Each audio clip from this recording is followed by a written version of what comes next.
There is no doubt in my mind that there is a defensive end out there that has so much interest to the Philadelphia Eagles that wants to play in a weak conference in the NFC. The top team in the NFC is the Philadelphia Eagles, and I think it's really self-explanatory. Because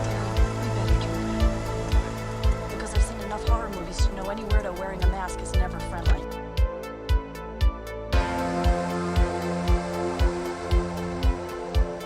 Yo, what is going on, guys? Hope having a fantastic day. I hope everyone's enjoying their weekend so far. There's a couple things I definitely want to talk about, and I think one of most importance with this defensive line, really this is about the defensive line, the trenches, where Howie Roseman values his talent most and where it all starts. When you talk about defensive ends, I understand we've been really talking about significant free agents that are still out there that you do not have to trade for, which Davian Clowney's still out there, Frank Clark's still out there. You have Leonard, Floyd, and possibility of Yannick Ngakoue that is want to play for the Philadelphia Eagles. Plenty of options out there.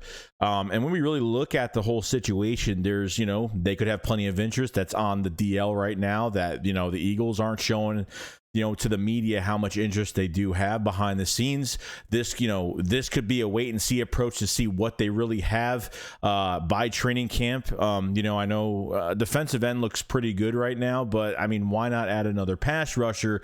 Derek Barnett kind of worries me, and I keep forgetting he's even on the team. And really, when you look at the rotation in general, when it will be Hassan Reddick, Brandon Graham, Josh Sweat, and Nolan Smith, then it's really Derek Barnett, and who else are you going to really put there?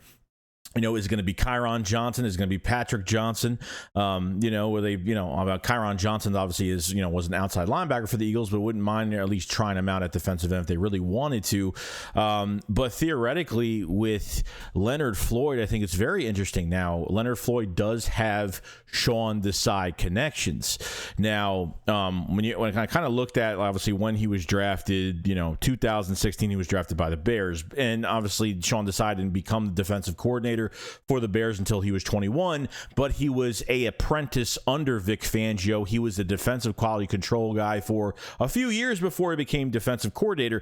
So really, during that time when Leonard Floyd was with the Bears, knows him very well, and worked with Vic Fangio, was down on the field, on the field at game day every day, next to Vic Fangio, which was great.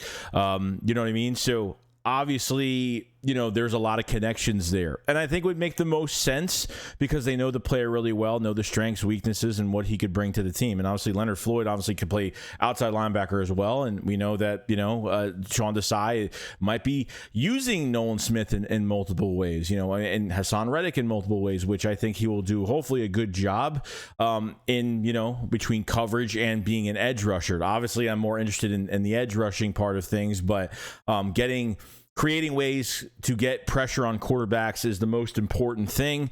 So if it was really up to me, I think, Leonard Floyd, Yannick Ngakoue, probably the two most that I would really go after if they have that much interest. Like I said, there's no rush here. This is a wait and see approach to things. I feel like they could still add one of these guys just at least to balance it out. If you want to put another guy, I really, at the end of the day, you're looking for rotational guys. You know what I mean? I don't care if Leonard Floyd's bad against the run or whatever the case may be. I'm looking for, it's a rotational atmosphere with this defensive line. So you're looking for guys that, you're going to have different strengths and weaknesses with a lot of defensive linemen that you bring in. But if it's in a rotation, who cares? We're just trying to get pressure and be as deep as possible because offensive lines, that are facing the Eagles are going to be very tired by the fourth quarter. And when the Eagles are, because what happens is as the game goes on, the offensive lines aren't going to do hurry up too much because they need to catch their breath by the end of the game. And the Eagles, every 4 to 5 plays, are going to be rotating their guys, keeping their guys fresh, at the end of these games. And that's a big deal. You know what I mean? A pure example of this is when, Fletcher Cox was playing over 70% of the snaps, not the same player he used to be.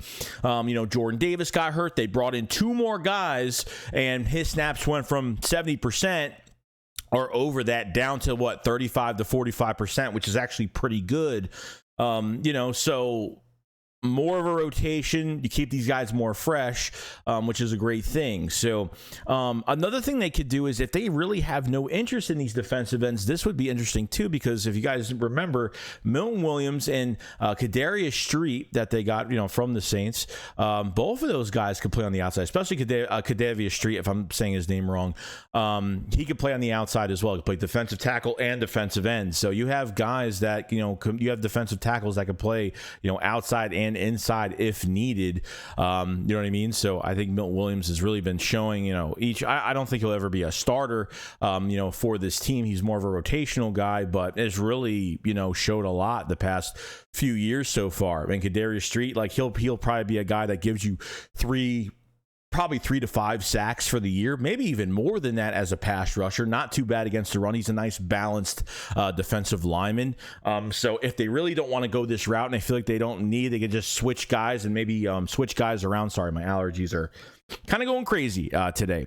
If they want to switch guys around, that's what they could do as well. And like I said, Leonard Floyd would only make the most sense to me right now because the connection with Sean Desai, and obviously has worked with him and worked with a lot of the players that were on the Bears when he was a defensive quality control coach under Vic Fangio, which probably makes the most of sense as of right now.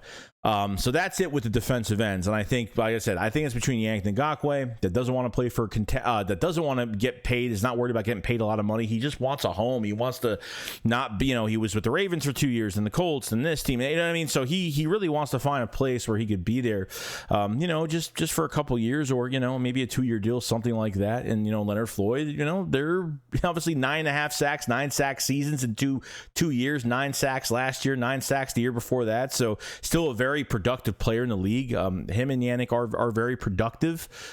So that's where I'm kind of, going on with that. Now, next on the list is going to be, Jordan Davis. Now, people don't realize how important Jordan Davis is to this team. Jordan Davis is going to be one of those players that really needs to work out this year. And when you talk about what player on the Eagles defense it starts with that really needs to be successful, it's Jordan Davis, okay?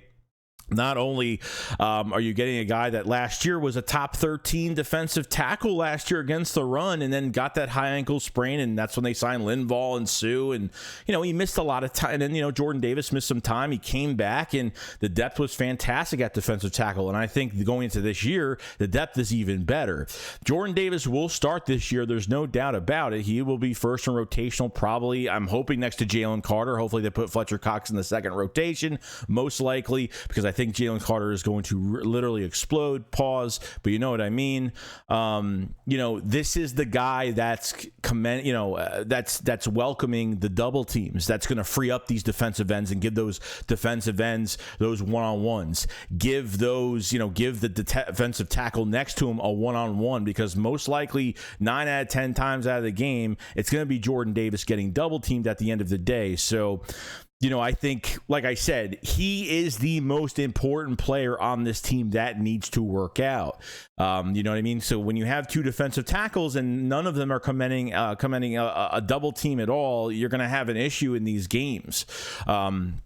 So I think, Jordan Davis has definitely lost some weight. I mean, we don't know what it is specifically, but even from some pictures and obviously from the training camp that was reported a few days ago that, he looked more explosive. He looked like he did lose some weight, and he looks a lot quicker than we used to see him, which is great, because there was a lot of plays last year where, he was getting tossed around a little bit. You know what I mean? So as going into a full off season with no draft and combine and a lot of other stuff going on, a full off season with the Philadelphia Eagles and a full off season for himself in his mind that he's on an NFL roster. He's got to get better. The conditioning was a problem. The motor wasn't fantastic. But I feel like, things are going to work out. Like I said, statistically, you're not going to see him get double-digit sacks. And that's why he is not here for that. He is here to welcome those double teams, help other players out. And, probably be a top player against the run, which that's what I'm really expecting. And if you if they decide to double on Jalen Carter and they want to put a one-on-one against Jordan Davis, that man's going to have a hell of a time to really deal with that the whole entire day. So that's where I'm kind of going with it with Jordan Davis going forward. I just have to repeat myself a million times because I don't think a lot of Eagles fans know how important Jordan Davis is to this team. Okay. On the defensive line, the guy that commands the double teams is a huge deal for the rest of the line. It makes a huge difference for matchups going down. When we look at specific offenses and Sean Desai feels like, okay, this matchup's really good, maybe they'll switch Jordan Davis to the other side, or you know what I mean? They'll move guys around if they have to obviously make it more successful. For the other linemen, like, obviously Jalen Carter and, Reddick and some of the other guys, depending on where they're going to be lined up.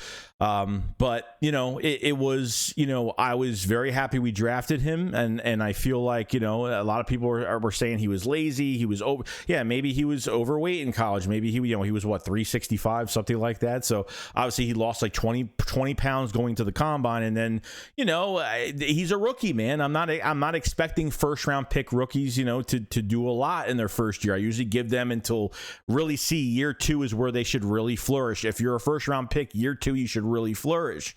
Okay. If you're obviously a defensive tackle that is, premier, in a pass rusher, as a better pass rusher, there's a lot of, guys like Warren Sapp only had, 3 sacks his rookie season. It's very different. Aaron Donald had 9.5 sacks his first year. It's different with a lot of players. I feel like Jalen Carter is going to get a lot of attention this training camp. I can't wait for the joint practices and to see what Jordan Davis does next to him, and the excitement for Jordan Davis to really play next to a teammate. I mean, that's got to give you a little bit more excitement, a little bit more juice to play next to a guy that you played in college with, that really, Jalen Carter looked up to Jordan Davis, and just to give them each other that nod during practice, like, let's go to work and let's do this, and let's be the defense we know we can be. Let's show what these Georgia Bulldogs can do on the Philadelphia Eagles.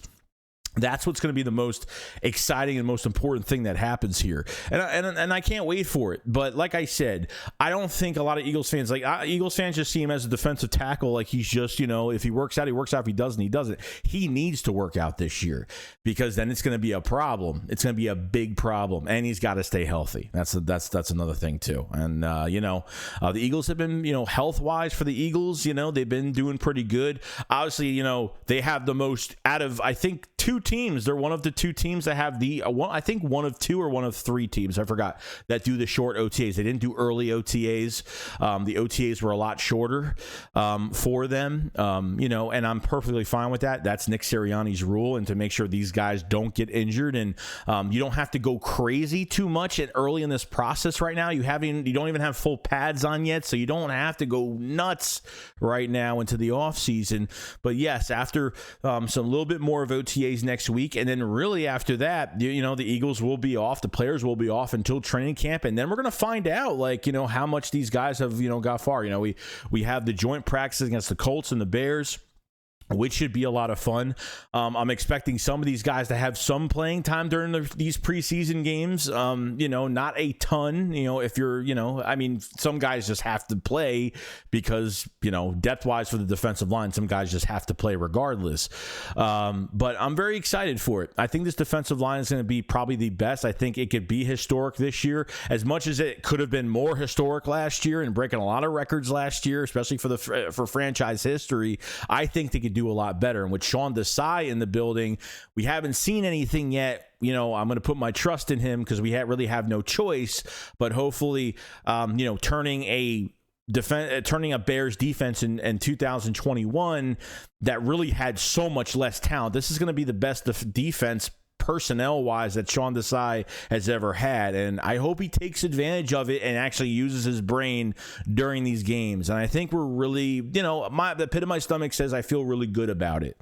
You know what I mean? Until then, we'll see what happens, but obviously give it more time. So obviously, we talked about just defensive ends in general, or Leonard, Floyd, and connections to the Philadelphia Eagles. And, if they don't need another defensive end or don't need another defensive lineman, I can't see them not going after another lineman. I can't see them just saying, oh, that's it. Why wouldn't, this is the best team in the NFC. If we were a crappy team, I would say none of these guys would be here. But for the best team in the NFC, why wouldn't one of them, I'm not even saying just one specifically, but somebody has got to want to have interest coming to the Eagles on a one-year deal or something, just to be a part of this culture and be a part of this defense going into this year. Who would not want to be on this rotation right now and have that much fun? It's going to be kind of crazy. And honestly, like I said, Jordan Davis is the most important player, so important to the future of the Eagles. It starts with him up front, which makes everybody else successful and makes this defensive line work. So I'm expecting a big year 2 from Jordan Davis. Other than that, guys, that's pretty much it. If you guys haven't, if you guys last this long in the video, make sure you subscribe to the channel. Make sure you like the video. We will have more videos out every single day and some updates on the channel later on. Appreciate everybody watching and enjoying, and I will see you guys on the next one. You guys have a fantastic weekend. Remember, Shake Squad up, follow slide. Peace out, guys. Peace.